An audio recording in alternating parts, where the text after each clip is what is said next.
اعوذ باللہ من الشیطان الرجیم، بسم اللہ الرحمن الرحیم۔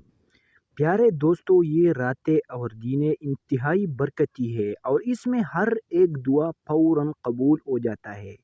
ان دنوں میں اللہ تعالیٰ سے زیادہ دعا مانگیے، طرح طرح کے وظائف کرے۔ اللہ تعالیٰ سے مال و دولت کے لیے دعائیں مانگے، عزت کے لیے مانگے، عمر میں برکت کے لیے مانگے، اللہ تعالیٰ کی قہر سے نجات کے لیے دعائیں مانگے، جہنم کی آگ سے نجات کے لیے دعائیں مانگے، کیونکہ ان دنوں میں اللہ تعالیٰ ہر کسی کا دعا کو قبول فرما لیتا ہے اور یہ قبولیت کا وقت ہے۔ بس نا امید نہیں ہونا ہے، بلکہ صرف اور صرف یہ ایک امید رکھنا ہے کہ انشاءاللہ اس انتہائی برکتی مہینے یعنی ذی الحجہ کے مہینے میں ہمارے سارے امید اللہ تعالیٰ پورا فرمائیں گے۔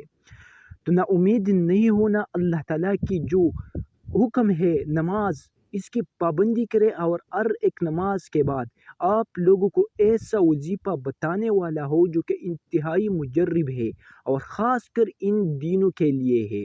صبر کی دامن کو مضبوطی کے ساتھ پکڑ کر کے اس دعا کو کرنا ہے، اس وظیفہ کو کرنا ہے، پھر جو بھی مانگنا ہے اللہ سے مانگتے رہو۔ اللہ تعالیٰ آپ لوگوں کو غیب کے خزانوں سے دیں گے، کیونکہ اللہ تعالیٰ دینے والے ذات ہے اور اللہ تعالیٰ آپ لوگوں کو اس طرف سے دے گا جو آپ لوگوں کی وہم اور گمان میں بھی نہیں ہوگا۔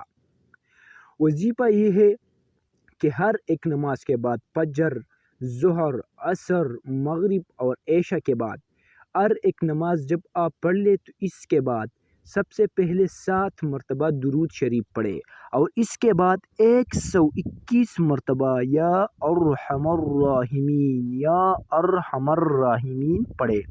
اسی طرح پنجگانہ نماز کے بعد اس عمل کو کرے اور 5 نمازوں کے ساتھ یہ عمل خصوصی اس کا اہتمام کرے۔ انشاءاللہ العزیز جو بھی آپ کا حاجت ہے، جو بھی آپ کا آرزو ہے، وہ اللہ تعالیٰ ضرور پورا فرمائے گا۔